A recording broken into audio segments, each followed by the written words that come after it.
Bonjour, nous allons envisager la situation de Monsieur P, qui est un ressortissant de la Belgique, qui réside également en Belgique, et il partage son temps de travail à part égale entre le Grand-Duché de Luxembourg et la France.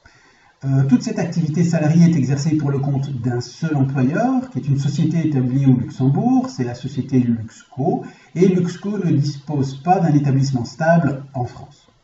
On va donc commencer par s'interroger sur le pays dans lequel il va devoir payer des cotisations de sécurité sociale. Donc c'est le pays qui est la législation qui est compétente pour recevoir les cotisations de sécurité sociale. Donc pour ce faire, on va consulter le règlement européen, donc que voici, et qui nous dit sous son article 11, paragraphe 1er, que les personnes auxquelles le présent règlement est applicable ne sont soumises qu'à la législation d'un seul État membre. Donc on a le principe ici d'unicité de la législation. Le paragraphe 3 nous dit ensuite que la personne qui exerce une activité salariée ou non salariée dans un État membre est soumise à la législation de cet État membre. En revanche, ici, M. P ne travaille pas dans un État, mais dans plusieurs États. Heureusement, cette disposition s'applique sous réserve des articles 12 à 16. Et donc, on doit aller consulter ces articles si, dans la mesure on va peut-être trouver là la solution à notre problème. Et donc, à l'article 12, l'article 12 envisage le contexte d'un détachement. Or, ici, l'intéressé n'est pas détaché.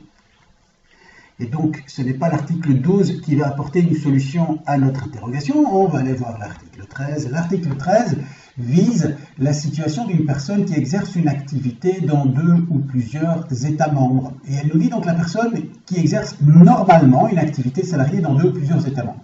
Alors c'est un peu bizarre ce normalement, on peut s'interroger sur sa signification et on trouve une réponse dans le règlement d'application qui est ici et sous le paragraphe 14.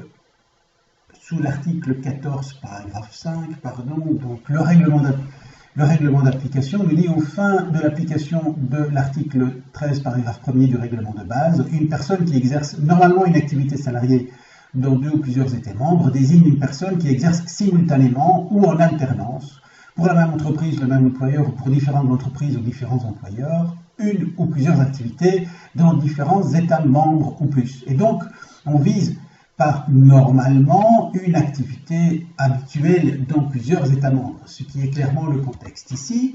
Donc on peut continuer la lecture de l'article 13, et l'article 13 donc, nous dit la personne qui exerce une activité normalement, une activité salariée dans deux ou plusieurs États membres est soumise à la législation de l'État membre de résidence, donc ce serait la Belgique ici, si elle exerce une partie substantielle de son activité dans cet État membre, mais elle n'exerce pas d'activité dans son État membre de résidence. Donc on va aller au point B, et le point B nous dit s'il n'exerce pas une partie substantielle de ses activités dans l'État membre de résidence, alors, petit i, elle sera soumise à la législation de l'État membre dans lequel l'entreprise ou l'employeur a son siège social ou son siège d'exploitation si cette personne est salariée par une entreprise ou un employeur.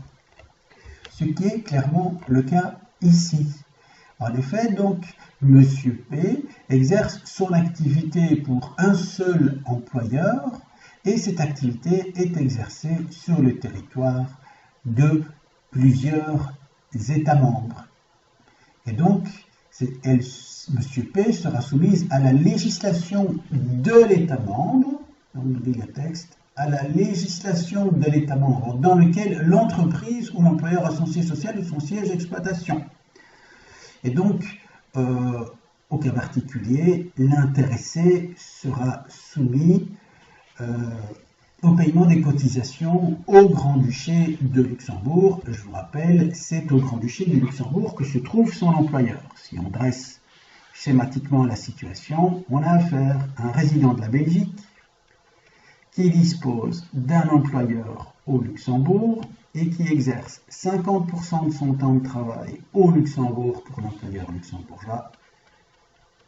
Ici la France, cette personne exerce également 50% de son temps de travail en France. L'employeur luxembourgeois n'a pas d'établissement stable en France, donc revenons à l'article. Et donc, cette personne sera soumise à la législation de l'État membre dans lequel l'entreprise ou l'employeur a son siège social ou son siège d'exploitation, si cette personne est salariée par une entreprise ou un employeur, et on est dans le contexte global de l'article 13 qui prévoit l'exercice d'une activité dans plusieurs États. Voilà, merci de m'avoir écouté.